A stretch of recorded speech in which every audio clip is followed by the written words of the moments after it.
आज इस वीडियो में हम बात करने वाले हैं कि कैसे आप चिल्ड्रन एजुकेशन की प्लानिंग कर सकते हैं। दोस्तों, एक सिंपल डेटा देता हूं आपको कि मान लीजिए आज आपको अपने बच्चे को मेडिकल फील्ड में पढ़ाई करानी है, तो उस मेडिकल का जो खर्चा आएगा उसका तकरीबन 22 से 25 लाख के बीच में आपका वो खर्चा नॉर्मल एमबीबीएस डिग्री कराएंगे तो आज की डेट में, ये तो मैं छोटा सा अमाउंट बता रहा हूँ, तो इतना खर्च आपका हो जाएगा। तो आपको पता है कि आज से आप एजुकेशन इन्फ्लेशन को इसके साथ एडजस्ट करते जाएंगे, तब आपको पता चलेगा कि आने वाले 18 साल में जो ये कॉस्ट है, पता है कितनी कॉस्ट हो जाएगी आपको?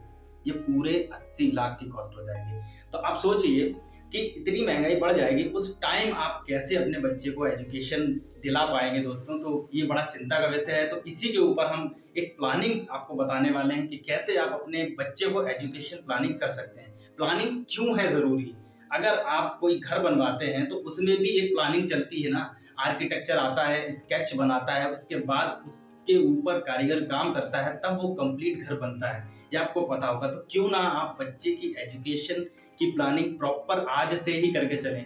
देखो दोस्तों, आप किसी भी फंड में जा सकते हैं, कोई भी स्कीम से ले सकते हैं, लेकिन उसको प्लानिंग नहीं बोलते हैं दोस्त। प्लानिंग तभी कर सकते हैं आप कि आपको पता होना चाहिए कि मेरी आज पहली साल है, मेरे पास इतना रुपया हो जाएगा बच्चे का, दूसरी साल मेरे पास इतना रुपया आ जाएगा, तीसरी साल मेरे पास इतना रुपया आ जाएगा। तो 18 साल तक जो आपका टारगेट है वो आप अचीव कर सकते हैं दोस्तों। तो यही सारी चीजें इस वीडियो में मैं डिस्कस करूंगा।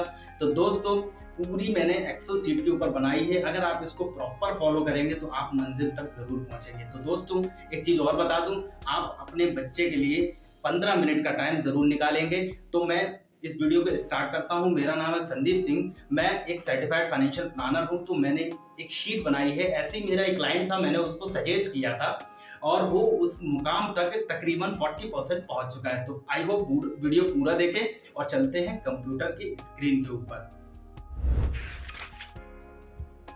दोस्तों, आप जैसा कि देख पा रहे होंगे, प्लानिंग फॉर फ्यूचर एजुकेशन, ये मैंने जो एक्सेल शीट बनाई है ये रियल एक्सेल शीट है दोस्तों। मेरे एक क्लाइंट की है, जो कि उन्होंने खुद बोला कि यार प्लीज़ इसको शेयर करो अपने चैनल पर, ताकि जो जो आपने जानकारी दी है ये सभी कॉमन इन्वेस्टरों तक ये चीज़ पहुंच सके। तो ये प्लानिंग का फॉर्मेट इसी तरीके से होता है दोस्तों, किसी भी चीज़ का। तो मान लीजिए आज प्रेजेंट टाइम है, सबसे पहले आप प्रेजेंट टाइम लिखिए कि आज कौन सा टाइम चल रहा है। आज जो, जैसे मैंने ये 1 सितंबर को इनका प्लान बनाया था, तो मान लीजिए आज जो है 10 तारीख चल रही है। तो आप लिख सकते हैं, जो जब भी आप ये वीडियो देखें उस टाइम आप ये प्रेजेंट टाइम डालें। उसके बाद आपको मनी रिक्वायरमेंट, आप कुछ भी चीज़ की मनी रिक्वायरमेंट कर सकते हैं। आप उसको इंजीनियरिंग के लिए तैयार कर सकते हैं, आप उसको अपना मेडिकल साइंस के लिए तैयार कर सकते हैं, या आप उसको उसके खुद के बिजनेस के लिए तैयार कर सकते हो। एक मनी रिक्वायरमेंट तो आपको चाहिए ही चाहिए होगा। तो ये आप मनी रिक्वायरमेंट, उसने सिंपल बताया सर मेरे को 20 लाख रुपए का मनी रिक्वायरमेंट है आज की डेट में, क्योंकि वो इंजीनियरिंग की पढ़ाई कराना चाहता था। तो इंजीनियरिंग की पढ़ाई के लिए उसका जो उनके भाई भी इंजीनियरिंग की पढ़ाई कर रहे हैं, तो उन्होंने 20 लाख का खर्चा उनका तकरीबन आया। तो मैंने सिंपल पुट कर दिया यहाँ पे। अब एजुकेशन इन्फ्लेशन रेट 8%, जैसा कि मैंने आपको बताया 8 से ज़्यादा भी हो सकती है, कम भी हो सकती है, लेकिन एवरेज इन्फ्लेशन रेट 8% हमने यहाँ पे डाल दिया। अब उनका जो टाइमिंग था दोस्तों, तो उनका 16 साल का टाइम था। ये बोल रहे थे कि मैं 16 साल बाद मेरा बच्चा है कि कॉलेज में जाने लग जाएगा और उस टाइम से मुझे ये अमाउंट की ज़रूरत पड़ जाएगी। तो ठीक है, 16 साल के लिए लिख दिया मनी रिक्वायरमेंट। अब ये दोस्तों मनी रिक्वायरमेंट निकला कैसे, उसके लिए यहाँ पे आप ये बार पे आप यहाँ पे सिंपली, अगर आपको देख पा रहे होंगे तो मैं इसको थोड़ा ब्राइट कर देता हूँ। तो ये फॉर्मूला आप पुट कर देना सिंपली, तो आपको पता चल जाएगा कि कैसे निकला है। ये देखिए, फ्यूचर वैल्यू का एक फॉर्मूला होता है सिंपल। फ्यूचर वैल्यू में आता है रेट। तो रेट हमने डाल दिया इसका 8%। उसके बाद एनपीआर आता है कि कितने टाइम में आपको चाहिए, तो हमने सिंपल 16 साल के लिए तो 16 साल, कॉमा पीएमटी, यानी पर मंथ तो नहीं चाहिए, 20 लाख पर मंथ तो नहीं चाहिए, एक बार इनको चाहिए। तो पीएमटी हमने 0 कर दिया। पीवी, जो अमाउंट हमें फ्यूचर वैल्यू का जो अमाउंट चाहिए, तो उसकी प्रेजेंट में वैल्यू क्या है, प्रेजेंट में वैल्यू 20 लाख रुपए। दोस्तों याद रखना, यहाँ माइनस का सिंबल आपको लगाना है, ठीक है। तो आपको सिंपल कैलकुलेट हो जाएगा कि आपको मनी रिक्वायरमेंट क्या है, ठीक है, कितनी आपको मनी चाहिए। तो उनका ये बन गया 68,000 का मनी उनको रिक्वायरमेंट हो गया। अब चलते हैं आगे। फिर मैंने उनसे पूछा कि आपकी प्रीवियस कोई होल्डिंग है, तो उन्होंने बताया सर मेरी प्रीवियस होल्डिंग है तो उनने ये भी बताया कि यहाँ पे आपको ये मैं कि मेरी जो प्रीवियस होल्डिंग है SBI निफ्टी इंडेक्स फंड 2000 की है, मोतीलाल ओसवाल में है 1000 रुपए की, यानी वो करंट उनकी जो SIPs चल रही है वो 3000 की चल रही है, जिसका ये टोटल अमाउंट ये हो गया है 38,198 रुपीज़ अभी तक उनका होल्ड हो गया है, और दूसरे का 26,901 रुपये होल्ड हो गया है। ठीक है दोस्तों, तो ये उन्होंने बोला है कि मेरा इतना अमाउंट अभी तक हो गया है। करंट SIP उनकी 3 साल होगी, तो मैंने कहा ठीक है भाई, इसको हम BVF में डाल देंगे। उसके बाद हमने बात तय करी कि भाई अब आपकी जो एवरी मंथली SIP आपको 4000 करनी पड़ेगी। हम लोगों ने काफ़ी कैलकुलेट किए इससे पहले, 2 का भी किया, 3 का भी किया, तो कोई एक एवरेज रिटर्न्स जो हमें चाहिए था 68 लाख का वो नहीं मिल पा रहा था। तो हमने 4000 रुपये उनको सजेस्ट किए कि आप इसमें से मंथली SIP में से 1000 रुपये बढ़ाइए, यानी 4000 की मंथली SIP करिए और उस SIP पे टॉपअप करिए। दोस्तों, टॉपअप मतलब ये होता है कि आप SIP का जो अमाउंट है उसको साल दर साल बढ़ाएंगे। अब उसके लिए मैंने बताया 20% का टॉपअप करिए। उसने बोला ठीक है सर करेंगे। अब रिटर्न दोस्तों, क्योंकि आपके पास टाइम फ्रेम काफ़ी अच्छा है तो एक आप हाई रिस्क वाले फंड्स ले सकते हैं। अब वो फंड्स कौन कौन से हो सकते हैं?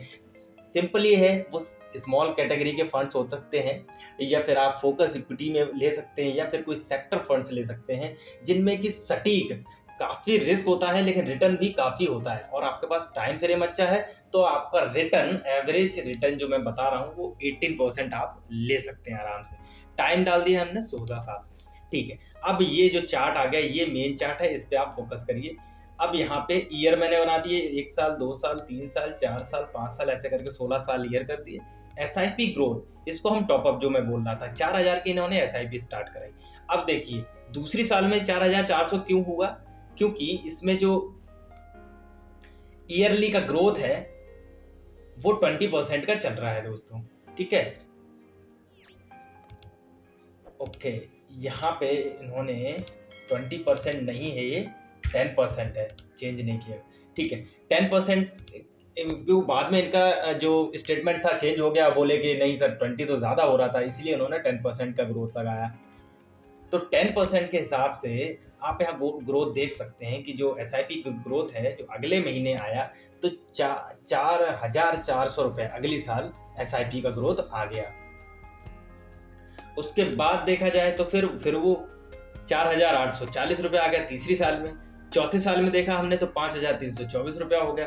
5वीं साल में हमने देखा तो 5856 रुपया हो गया। तो देख रहे हैं आप साल दर साल कैसे SIP ग्रोथ हो रही है 10% से। ठीक है, SIP ग्रोथ हो रही है, आप क्लियर है। अब यहाँ पे इन्वेस्टमेंट अमाउंट 4 साल का 4000 रुपये पर मंथ का था, इन्वेस्टमेंट अमाउंट कितना हुआ 48,000 रुपया हो गया। 4000 इंटू 48 सिंपल है। अब उसके आगे आप देख सकते हैं कि जब ऑब्टेन्ड अमाउंट निकला, इसमें एक हमने सिंपल फॉर्मूला लगाया है FB वैल्यू का। आप इसको मैं डबल क्लिक कर देता हूं तो आपको ज़्यादा क्लियरिटी होगी। वही सिंपल फॉर्मूला है आपके फ्यूचर वैल्यू का रेट निकालने के लिए दोस्तों आप इसको रियल रेट निकालनी पड़ेगी। रियल रेट आप सिंपल चाहे तो एक शॉर्ट फॉर्म में बता देता हूं कि आप 18 को 12 से डिवाइड करो तो मंथली रेट निकल आएगी, लेकिन वो थोड़ा सा करेक्ट नहीं होता है। तो रियल रेट निकालने के लिए वैसे फॉर्मूला ये होता है। फॉर्मूला क्या होता है कि 1 plus rate power 1 divide 12 minus 1। ऐसे फॉर्मूला से आप रियल रेट निकाल सकते हैं, मंथली आपकी मंथली रेट निकाल सकते हैं, सॉरी रियल बोल रहा हूँ, मंथली रेट आप निकाल सकते हैं। और एक सिंपल आप ऐसे भी कर सकते हैं जो लोन की कंडीशन में निकाली जाती है, इक्वल्स टू 18 और 12। ये जनरली कहाँ निकाली जाती है परसेंटेज? ये जनरली आपके जब आप लोन लेते हैं उस टाइम आपको ऐसे परसेंटेज निकाल के दी जाती है। तो थोड़ा बहुत अंतर पड़ता है, ज़्यादा नहीं। तो अगर आपको रियल जो आपको मंथली रेट निकालनी है आप इस फॉर्मूले से निकाल सकते हैं। फॉर्मूला आप एक बार फिर देख लीजिए। तो हम आते थे यहाँ पे हम बात कर रहे थे FB की। तो FB कैसे आपने कैलकुलेट किया दोस्तों? इक्वल्स टू FB रेट में हमने डॉलर का सिंबल लगाना है कि जो रेट जो है ये वाली रेट ये फिक्स हो जाए दोस्तों। ठीक है, डॉलर का सिंबल लगाना, उसके बाद कॉमा के बाद आपको ये महीने हैं जो इन्वेस्टमेंट के 12 महीने इस पे ब्याज चाहिए, यानी 12 महीने आपको लिखने हैं। ठीक है, उसके बाद आपको PMT हर महीने आपको कितना आप जमा कर रहे हैं तो वो आपको सेल सिलेक्ट करना है, माइनस में सिलेक्ट करना है, क्योंकि पॉकेट से जब आपका पैसा जाता है तो always put in negative sign. तो आप नेगेटिव साइन करना है। उसके बाद मैंने यहाँ पे कॉम्प्लिकेट और लगा दिया कि पीवी प्रेजेंट वैल्यू, उनका मैंने बीवीएफ भी जोड़ा कि बीवीएफ कितना होता है। हालांकि बीवीएफ इसको और इसको जोड़ के बनता इन दोनों को, लेकिन क्योंकि हमें एवरेज करना था कि हमें स्टार्टिंग, ताकि हम स्टार्ट तो करें। उनका 1000 का जमा पूंजी हो गया, लेकिन अभी तक उनका कोई प्लानिंग नहीं थी, इसलिए हमने इसको बीवीएफ को उसी हिसाब से एडजस्ट किया। उसके बाद हमने इसको ये जो K14 है, K14 में हमने सिलेक्ट किया कि एनी लमसम अमाउंट, वो बोल रहे थे हम बीच बीच में पैसा और डालेंगे। ठीक है दोस्तों, पैसा और डालेंगे। सुनिए यहाँ पे कि बीच में क्या होता है कि कभी आपके बोनस आ गया या कभी आप एक्स्ट्रा सैलरी बच गई, उस टाइम आप क्या कर सकते हैं कि इसमें डाल सकते हैं। तो वो ऑप्शन भी मैंने उनको दिया कि आप एनी लमसम अमाउंट यहाँ पे डाल सकते हैं, इसीलिए ये कॉलम सिलेक्ट कर दिया, प्लस किया है मैंने। ठीक है, उसके बाद कॉमा और टाइप में ऑलवेज आप पुट करेंगे 1। ठीक है, एंटर कर दिया, ये ऑब्टेन अमाउंट निकल गया दोस्तों। और घबराने की बात नहीं, मैं इतना कैलकुलेशन बता रहा हूँ उन बंदों के लिए कैलकुलेशन बता रहा हूँ कि जो इंटरेस्टेड हैं अपने कंप्यूटर में करने के लिए। बाकी जिनको ये एक्सेल शीट चाहिए, मैं डिस्क्रिप्शन में लिंक दे दूंगा, आप अपना डेटा चेंज करें, उसके बाद आप एंजॉय लें इस शीट का। ठीक है, तो घबराने की जरूरत नहीं है, मैंने एक बार क्लियर आपको बता दिया था। अब आगे बात करते हैं हम। इसी तरीके से हमने इसको फिल एंडर से लिया और नीचे ड्रैग करते गए। ठीक है दोस्तों, ड्रैग करते गए, तो ये फॉर्मूला सभी में लग गया। तो एट अ टाइम, अब पॉइंट ऑफ व्यू की बात यह है कि 16 साल बाद जो इनका अमाउंट बना 64 लाख रुपीस इनका अमाउंट बन गया। अब देखिए दोस्तों, आप इस प्लानिंग से अगर वो अपने चलते रहेंगे तो आप उनका 17 लाख रुपए जमा हुआ, लेकिन 64 लाख रुपए उनको मिला दोस्तों। ठीक है, तो ये होती है एक सटीक प्लानिंग। आप देख लीजिए, आप या तो स्क्रीनशॉट ले लीजिए और अपना इसी से पोर्टफोलियो आप बना सकते हैं। ठीक है दोस्तों, अब कंपाउंडिंग कैसे काम करती है। मान लीजिए आपका जो थॉट है वो 16 साल का नहीं है, आपका थॉट है मान लीजिए 20 साल का है, तो इसको सिंपल डबल दैट करेंगे और 17, 18, 19, 19 साल, और यहाँ पे सिंपली हम पुट कर देते हैं, ये देखिए आप 15, 16, 17, 18, 19, और ये एक और ट्रैक कर देते हैं 20 साल। ये 20 साल का कॉर्पस हो गया। देखिए दोस्तों, कितना ड्रास्टिकल चेंज आया। 20 साल अगर आप 64 लाख था 16 साल में, 17 साल में 78 लाख रुपीस, और 18 साल में 95 लाख रुपीस, उसके बाद 1 करोड़, उसके बाद 1.3 CR तक अमाउंट आपको मिल जाएगा, जो कि बहुत ही ज्यादा अमाउंट होता है। तो ये होती है प्रॉपर प्लानिंग से आप चलते हैं तो ये अमाउंट आप कलेक्ट कर सकते हैं दोस्तों। तो आई होप इस वीडियो में आपको काफी कुछ समझ में आया होगा, इन्वेस्टमेंट कैसे करना है, किस फ्लो में करना है। तो दोस्तों, अगर वीडियो अच्छी लगी हो तो प्लीज इसको लाइक करें, चैनल को सब्सक्राइब करें, और दोस्तों चैनल नया है तो इसको सपोर्ट भी करें और ज्यादा से ज्यादा शेयर करें। आपको वीडियो कैसी लग रही है प्लीज हमें कमेंट सेक्शन में बताएं। अगर वीडियो अच्छी लगी हो तो लाइक करें। वीडियो देखने के लिए धन्यवाद।